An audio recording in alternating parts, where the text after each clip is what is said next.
He was never supposed to be a hero, just a friendly dog who failed police training. But what Ranger found under a granite boulder in UC didn't just make headlines. It shattered a quiet California town's illusion of safety. Fog blanketed the valley floor like spilled milk, rolling low and slow over the pine-lined ridges of Yosite. It was the kind of morning where even your breath felt heavy, cool, damp, almost hesitant. Ranger didn't care about any of that. His black and tan snout was already pressed to the ground, tail up, like a flagpole, tugging hard against the leash as he zigzagged across the frost-dusted trail. To him, every morning was an opportunity, an invitation, a mystery to solve with his nose. And today was no different, except that it was about to become the most important day of his life. "Easy, boy," Riley Patel said, adjusting the straps on their backpack with a grunt. "Not on duty. We're just hiking." Ranger ignored the warning. He always did. Not because he was disobedient. Quite the opposite.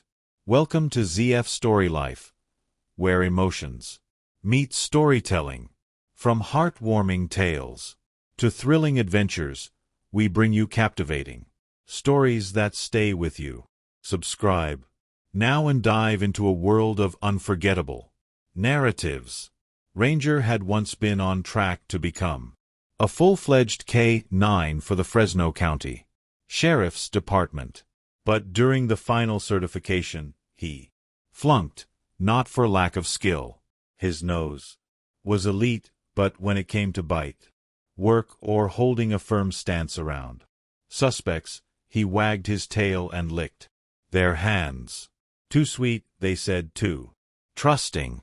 So he ended up living with Riley, a volunteer ranger and park educator who knew a good heart when they saw one.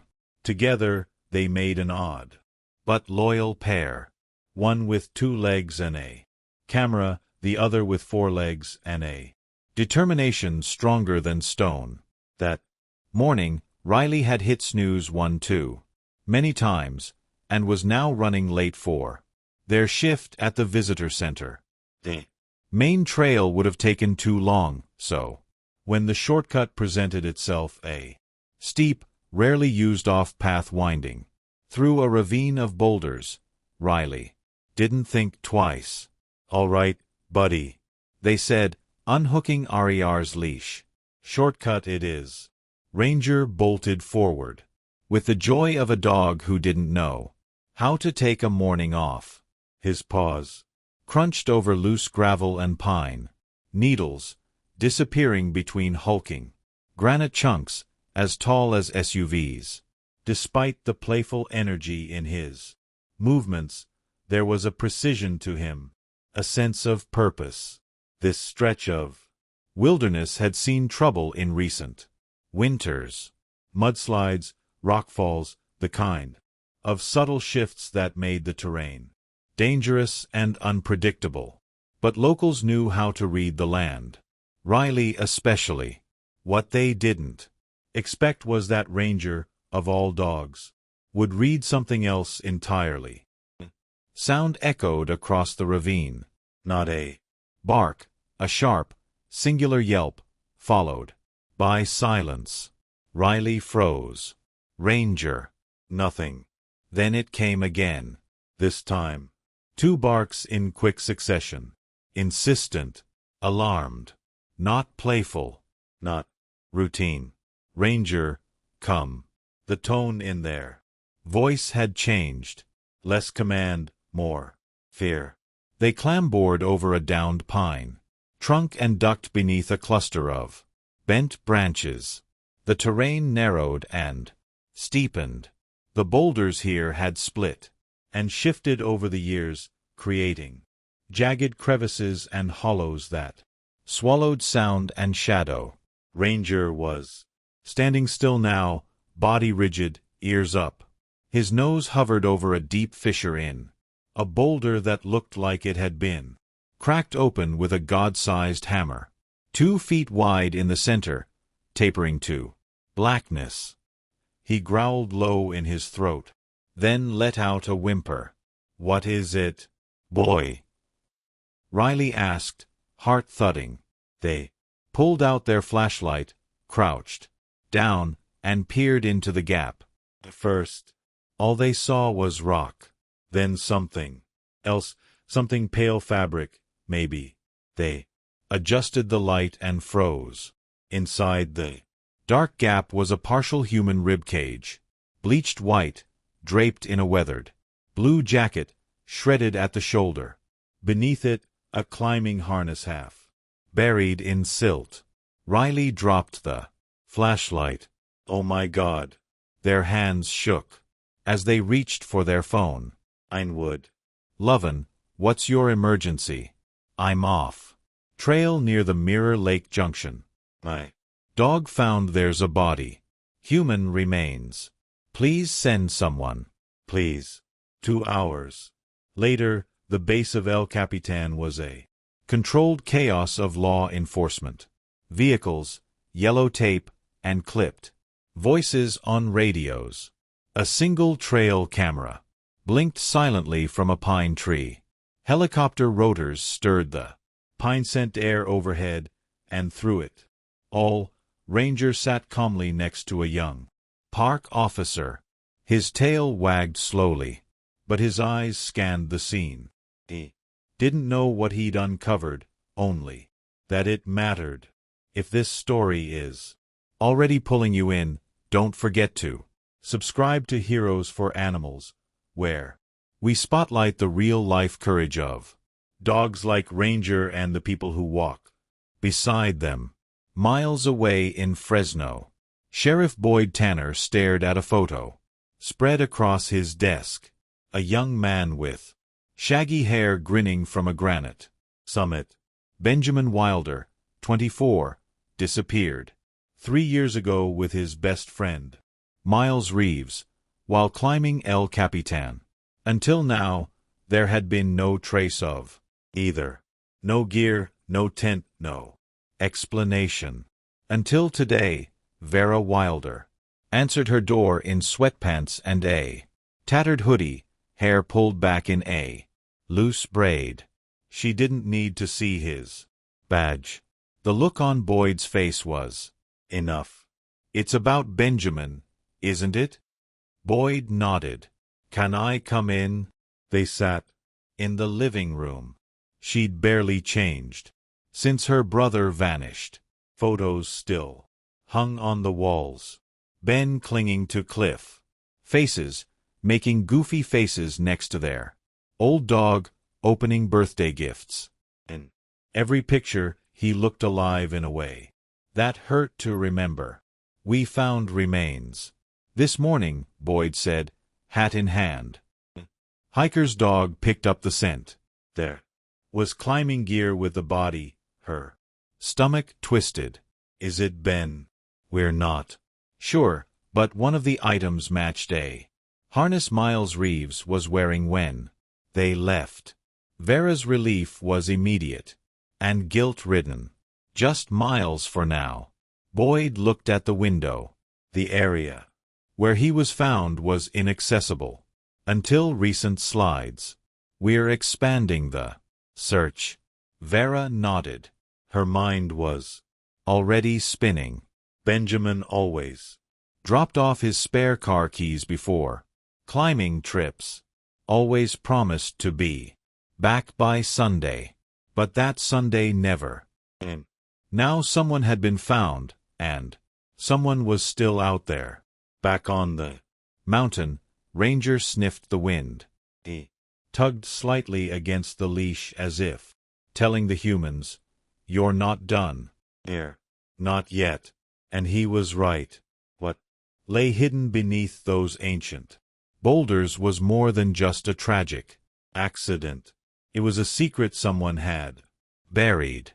And Ranger, the dog they said was too friendly for police work, was going to bring it to light. For Vera Wilder, time hadn't healed anything. 3 years after her brother vanished on El Capitan, she'd stopped expecting closure. People had told her it was time to move on, that grief should have an expiration date. But grief didn't behave. It didn't fade politely. Lodged itself deep in your ribs, pressing harder when the world expected silence.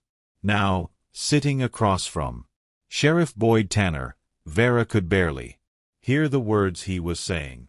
Her eyes were fixed on the evidence bag on the coffee table.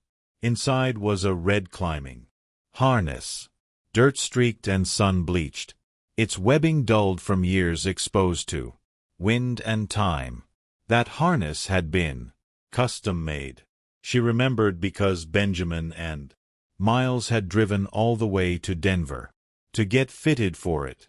Miles had wanted something bulletproof, joking that if the mountain didn't kill him, cheap gear might. Vera let out a shaky breath. "That's definitely his," she said, tapping the bag gently. Miles's. Boyd nodded slowly. "We're still waiting on the dental records, but this helps. The terrain where Ranger found him is unstable. Landslides change the whole layout. It's likely why search teams missed it back then." Ranger? That was the dog's name. The one who sniffed out a clue that hundreds of trained professionals couldn't find. Vera shook her head. 3 years. Boyd leaned forward, his voice softening. "I know this is hard, but we're not giving up. We're launching a full sweep of the area, and I'd like you to come with me to the site. Help identify anything else we find. Photos, clothing, whatever might belong to Benjamin. I'll get my coat." She didn't bother changing. Grief didn't wait for clean jeans or brushed hair. The drive from Fresno to Yosemite was a quiet one. Vera stared out the passenger side window of Boyd's cruiser as Central Valley farmland gave way to golden foothills and towering pines. She'd made this drive countless times with Benjamin. Every time he had a new route to try or a new summit to chase, she'd be the one dropping him off, promising a burger and beer when he got back. He always came back until he didn't. They met a team of investigators at the ranger station and transferred into a rugged park vehicle better suited for backtrails. As they drove deeper into the backcountry, Vera could see El Capitan looming like a giant stone sentinel. The sight made her stomach knot. Boyd parked near a cordoned-off boulder field. Yellow tape flapped lazily in the breeze. Park rangers, forensics teams, and a few deputies picked their way carefully across the uneven terrain. In the distance, Vera spotted a familiar figure, a large German shepherd sitting next to a young female officer. The dog's ears perked up as their vehicle approached. "That's Ranger," Boyd said, "the hero of the hour." The officer stood and gave a small wave. "He's been restless all morning," she said as they got out. "Keeps pulling toward that far ridge." "Still on the scent?" Boyd asked. "Seems like it." Vera knelt cautiously. "Hey, Ranger," she whispered, letting the dog sniff her hand. He gave her a soft woof, his eyes steady, ears twitching slightly. There was something human in his gaze, something steady and calm, like he was waiting for everyone else to catch up with what he already knew. "Let's hope he finds what we're missing," Vera said, standing up. Inside a pop-up tent serving as the temporary command post, Lieutenant Kim Chen greeted them with a firm handshake. "We've recovered A few more personal items. Thought you might be able to help, she said. Laid out neatly on a folding table were clear evidence bags, a cracked compass, a faded photo of two men grinning at a cliff's edge, and a small zippered pouch that looked like it had seen better days. Vera's breath caught.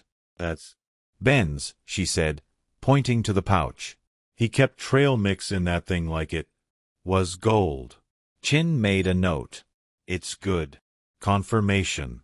Everything here was found within 10 feet of the remains, but we're hoping to find more. She paused, looking Vera square in the eye. Did Benjamin ever mention any alternate routes they might have taken? Anything not on the official climbing maps? Vera thought for a moment. He kept a climbing journal, wrote down everything. Gear, routes, weather notes. It's still at his apartment, my place now. I never packed up his things. That could help narrow the search. If you're willing to bring it in, I'll get it today. As they spoke, a rumble in the distance drew everyone's attention. A man on horseback appeared over the ridge, followed by several cattle lumbering through the trees. He rode with confidence, clearly at ease in the wilderness. His face was sun-weathered, his movements controlled and smooth. Vera squinted. I think that's Vernon Hartley, Boyd said. The rancher? Chin asked. Yep. His land. The land borders the park. Vera had heard the name. Hartley Ranch was well known in the area. 3,000 acres of pristine pasture built up over decades. Vernon was something of a local legend. Generous donor, former military, owned more land than some counties. He dismounted near the cordoned area and approached, tipping his tan ston in. Greeting. Afternoon. Sheriff. Everything all right? Afraid not, Boyd said. One of the missing climbers from a few years back. Body turned up yesterday. Vernon's expression tightened with genuine sympathy. Damn shame. I remember that search. My guys helped comb this whole area. He looked at Vera. You must be the sister. She nodded, extending her hand. Vera Wilder. Vernon Hartley. I'm so sorry for what you're going through. His handshake was firm, his gaze direct. There was something old school about him, polite but strong, like someone who'd been through a lot and didn't talk about it much. We'll find your brother, he added. If he's up here, we'll find him. Later that evening, back at her apartment, Vera dug through Benjamin's old room. It still smelled like him. Chalk dust, sunscreen, and cedar sachets. From their mom. The climbing journal was right where she'd last seen it. Leather cover was scratched, the pages packed with meticulous notes, gear, checklists, weather patterns, hand-drawn, diagrams of cliff faces, and in the back, something odd. 3 pay stubs, paperclip. Together, Hartley Ranch, fence repair, general labor, all signed by Vernon himself. Her pulse quickened. Benjamin had worked for Vernon Hartley in the weeks before he vanished. She turned back a few pages in the journal. Vernon seems like a decent boss. Quiet, smart. Gave us advice about the east approach. Said, there's an old trail that cuts an hour off. Going to try it tomorrow. He sat frozen. He'd given them a shortcut.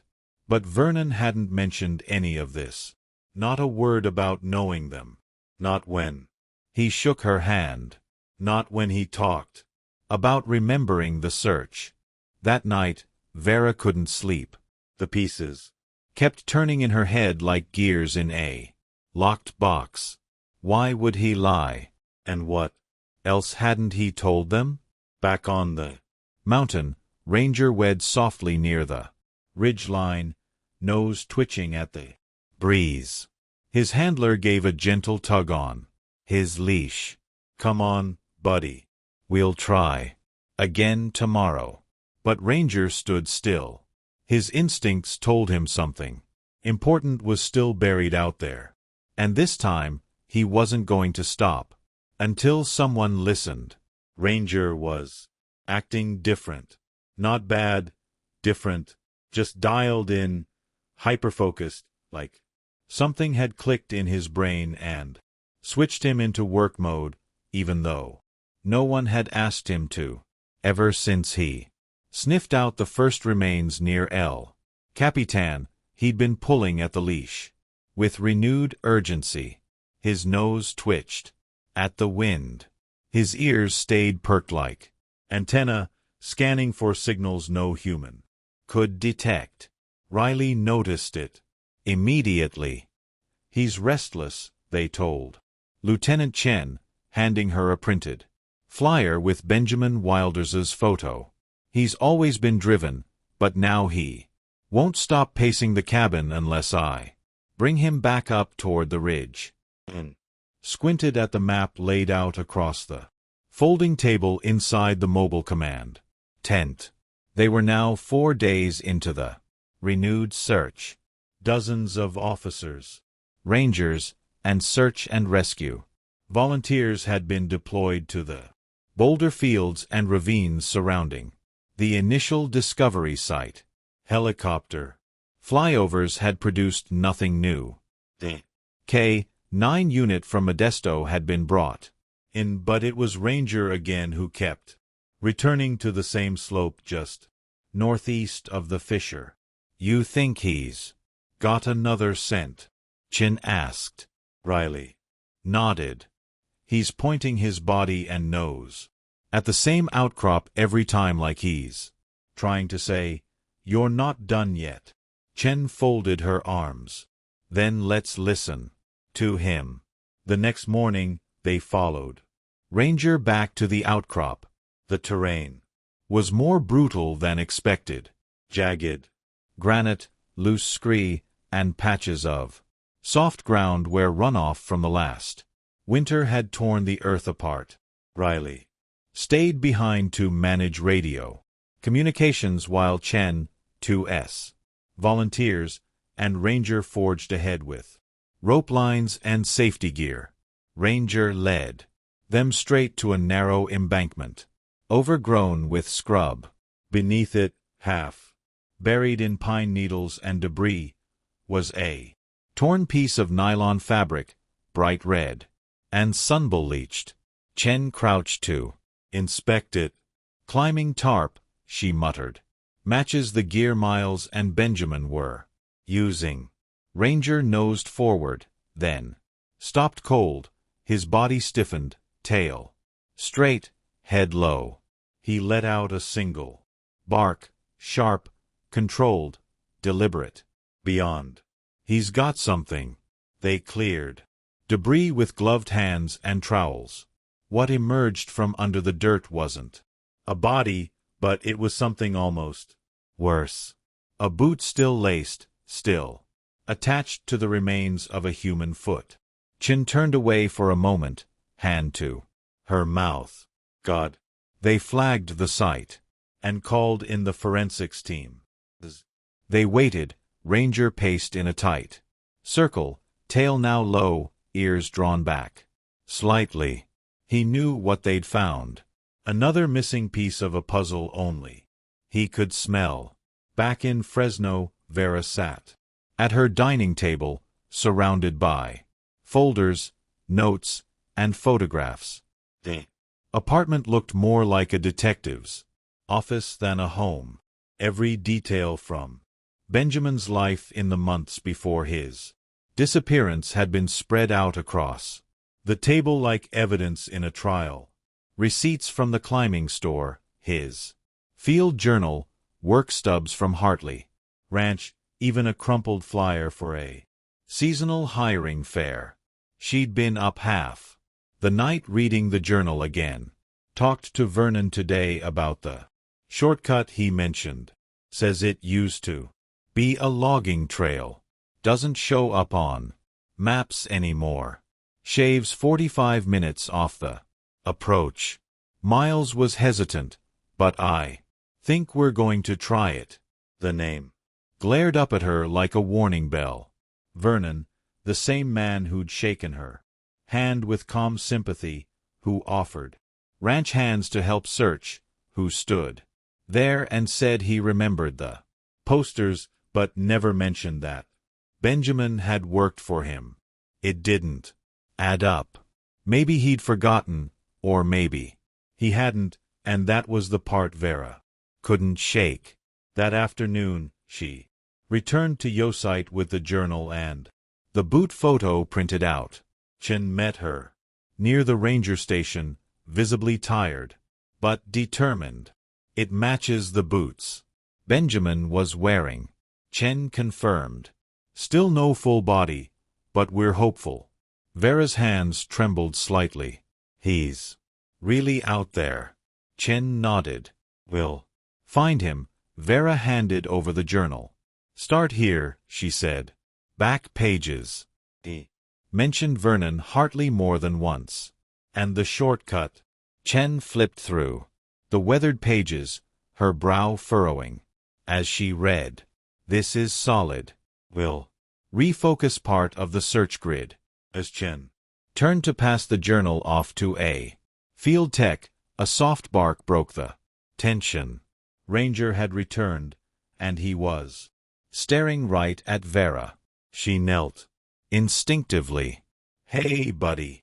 Ranger sniffed her clothes, then gently nudged the journal in Chen's hand. He's trying to tell us something, Riley said from behind. He reacts the same way to that scent every time. Vera tilted her head. What scent? The pages, the gear. Anything that belonged to your brother. That night, Vera sat in her car near the edge of Hartley Ranch. She hadn't told anyone she was going. She wasn't breaking any laws, just driving past, just looking. The gate was open. A long gravel road led up to the main house, its windows glowing with soft amber light. To the left, cattle stood in quiet clusters near the fence. Everything about the place seemed peaceful, idyllic. Ranch trucks, stables, a flag flapping lazily above the barn. But something about it didn't feel right. She remembered Vernon's voice when he asked her at the search. He was blonde, wasn't he? Outdoorsy type, real fit. How had he known that? How had he remembered so much about a young man he claimed to barely know? Vera stared through the windshield. Her fingers tapped nervously on the steering wheel. Then she saw it, a concrete structure near the back of the property, almost built into the hillside. Low, squat, with what looked like industrial air vents poking from the ground above it. Her skin prickled. A bunker. Why would a cattle ranch need a fortified concrete bunker? Back at the command tent, Chen gathered the team for a briefing. The boot matches Benjamin Wilder. His sister brought in a journal that outlines a possible shortcut given to him by Vernon Hartley. One of the deputies raised an eyebrow. The same Vernon who offered to help. Chen nodded. That's the one. We need to approach this delicately. He's respected in the county, has friends in the DA's office. Donated equipment to the sheriff's department last year. Riley spoke up.